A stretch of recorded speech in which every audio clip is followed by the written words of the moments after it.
I think she's used to some shots that she's taken in the last few years that are just those deep shots. I'm just happy we won. It was cool to play against her, and obviously a really great game. And like you said, this crowd was absolutely incredible. You look superhuman playing against 18-year-olds, but you're going to come with some grown women that have been playing professional basketball for a long time.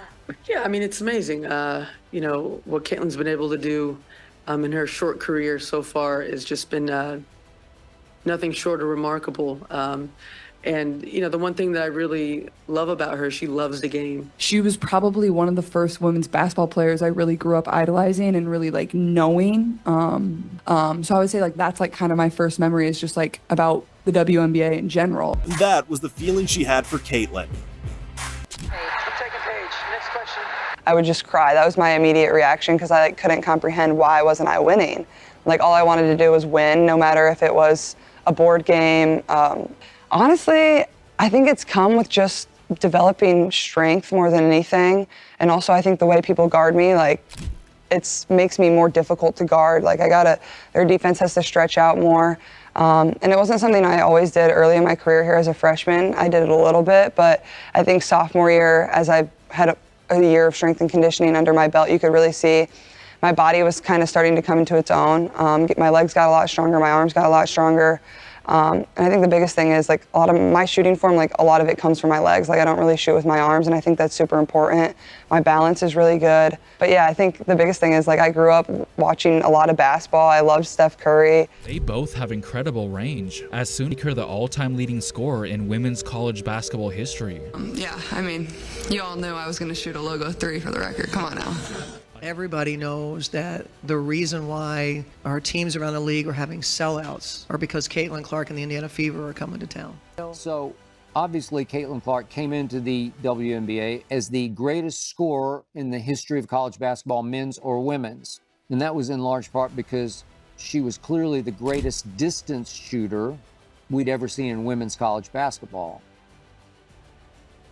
Angel Reese following you around, pointing to her ring finger and taunting you? Honestly, I have no idea. I was just trying to get to the handshake line and shake hands. Simply the greatest long-distance shooter in the history of women's college basketball. I mean, she is the female Steph Curry because we've just never seen anything like this. She is shooting step-back, jump shot, three-pointers from the logo. Do I need to call you the female version of Steph Curry, or do I need to call Steph Curry the male version of Caitlin Clark? I mean, which one is it? Which one is it? I think I'll just be the female version of Steph Curry. Caitlin Clark hits a three-pointer, and Clark makes history once again. Well, there's not a whole lot of strategy. You got to guard her. Nobody else seems to be able to guard her. We didn't even guard her last year when we beat them. She's just a generational player, and she just makes everybody around her better. That's what the great ones do. I think they had a kid that scored 21 and 18. She had 12 assists. Caitlin Clark's not going to beat you by herself. It's what she does to make those other teammates better that helps her score points and them score points to beat you. What did I say to her? I said, I sure am glad you leaving. I said, girl, you something else. Never seen anything like it. Yeah, I'm just extremely grateful for this group of young women we have. They're just amazing. You know, everybody at the beginning of the year kept saying, oh, you know, Iowa lost so much. They lost all this offense and 2 starters, and everybody kept focusing on that, and we kept focusing on what we had. And even when we had an injury with Molly Davis going out of the lineup, you know, Sid just came in there seamlessly, and I'm really just proud of this group. They kept the focus all the time on us, and I'm really I couldn't be more happy for such a great group of young women than this. So That's all I wanted, is to win this game tonight and be going back to Cleveland with, you know, the people I love and get to play for Iowa. That's across my chest every single time. So for me, it was like a win-win, I guess. I mean, I don't know. But more than anything, like, my focus is 100% on making Iowa really good, and not really too focused on all that other stuff. I know that'll be there when, you know, my career ends, and hopefully that's with a win. Yeah, I mean, I wouldn't say it was too much of an issue. I mean, honestly, like, no matter what they threw at me, I thought we always had a good answer. I think our goal coming into this game was to set a ton of ball screens, and that's exactly what we did. And, I think they started showing late at the end of the game, which can sometimes be a little bit better on me rather than drop coverage. But coming into this game, I did expect her to guard me. I will say that. You told us earlier today you weren't sure when this was going to sink in. How much has it sunk in so far? It's pretty unreal. This crowd's unreal.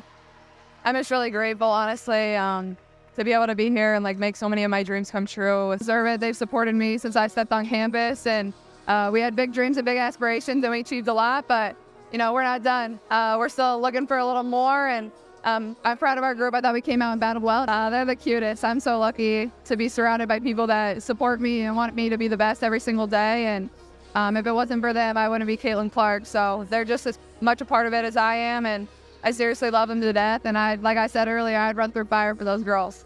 You always talk about, I still keep dreaming, and I'm 22 years old, so never stop. All these great Hawkeye fans are here to help us celebrate this unbelievable event, and I'm so happy for Caitlin.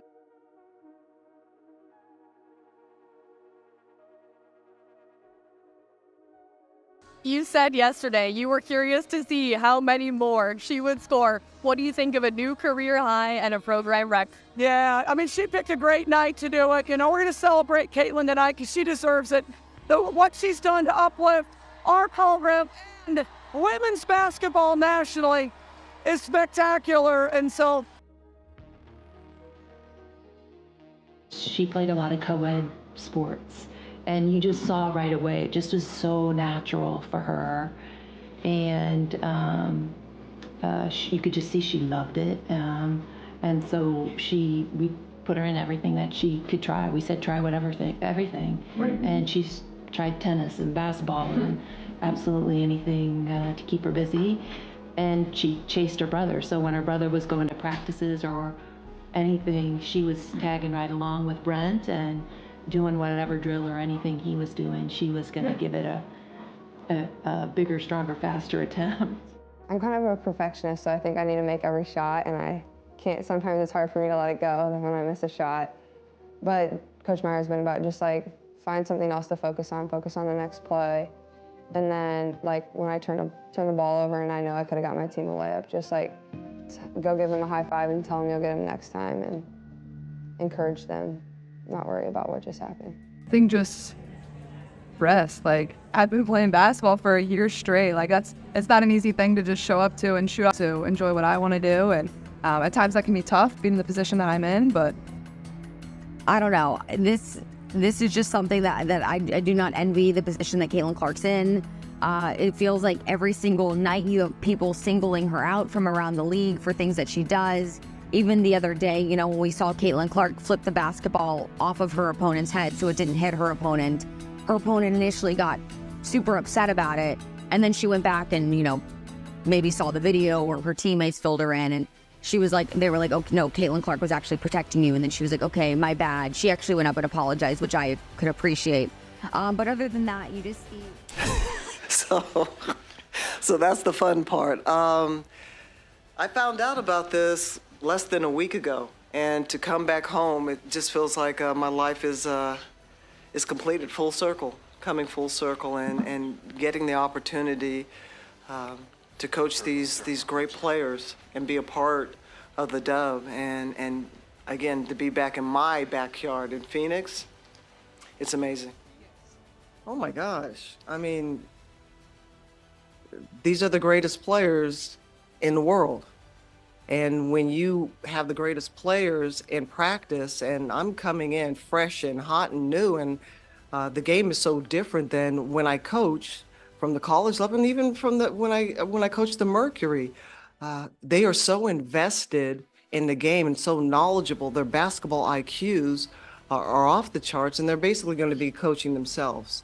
So that's the biggest difference. And again, like I said yesterday, it's the collaboration amongst all of them, each other, and just working it out and what they want to do for tonight's game. And being able to step back and watch them operate and see the wheels turning. And yeah, let's run this zipper. No, let's do this step. Let's do this. Let's do this. Oh, let's do, not naming out all the plays and everything else, but a unique collaboration with the best players in the world. I mean, what coach on this planet wouldn't want to be in this situation?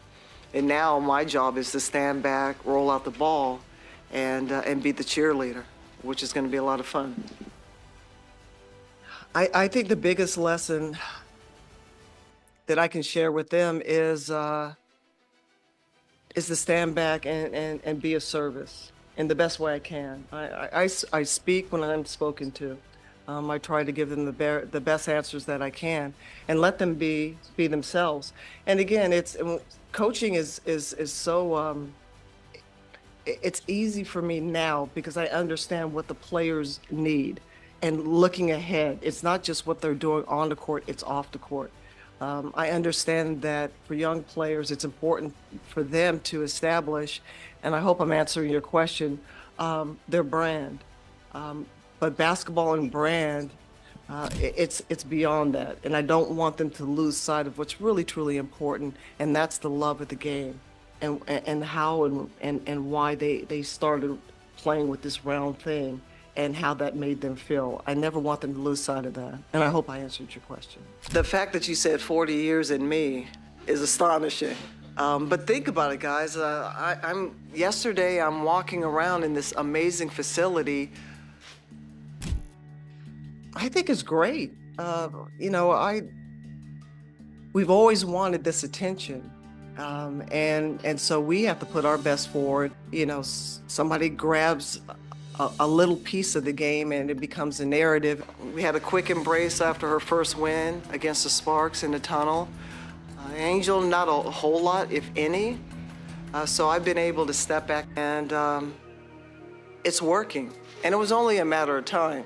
And great narratives, great storylines. But now the bottom line comes down to one thing. It's about basketball and it's about wins. And both these young ladies and their teams, people don't want to face them down the stretch.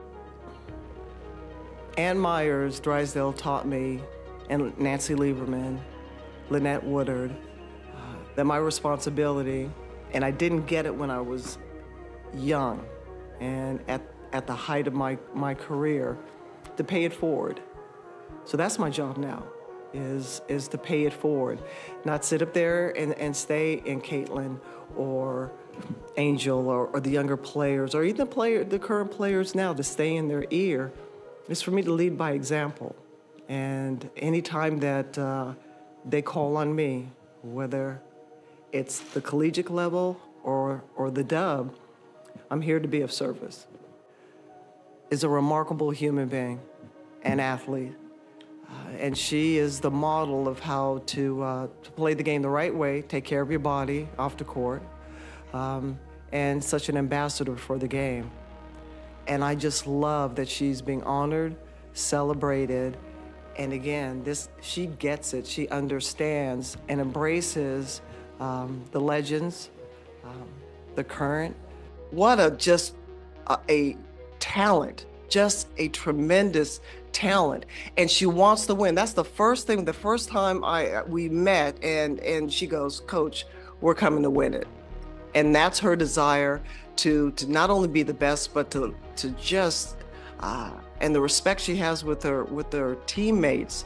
She wants to win. She wants to get better, and she's not done making a mark in this sport. That's what I love about her the most. Made a big deal about. I feel bad for Caitlin Clark. Honestly, I keep saying this. I feel bad for Caitlin Clark because everyone keeps making a big deal out of little things that she does that truly are just completely normal in the game of basketball. I don't know. This is just something that I do not envy the position that Caitlin Clark's in. It feels like every single night you have people singling her out from around the league for things that she does. Even the other day, when we saw Caitlin Clark flip the basketball off of her opponent's head so it didn't hit her opponent initially got super upset about it. And then she went back and, maybe saw the video or her teammates filled her in and she was like, they were like, "Okay, no, Caitlin Clark was actually protecting you." And then she was like, "Okay, my bad." She actually went up and apologized, which I could appreciate. But other than that, you just see players around the league. Every game, it feels like Caitlin Clark's in. She's getting attacked in some capacity, maybe not like anything that's widely talked about, but just little things. Maybe it seems to be fading out just a little bit, but I think Dejanay Carrington has still quite clearly put a target on Caitlin Clark's back, and to me this seems just a little bit like jealousy more than anything else. But bottom line here is tragedy, quite literally, that there no longer would be the TNT pregame, halftime, and postgame shows with the most talented crew, or one of the most talented crews in sports. I would say the other most talented crew is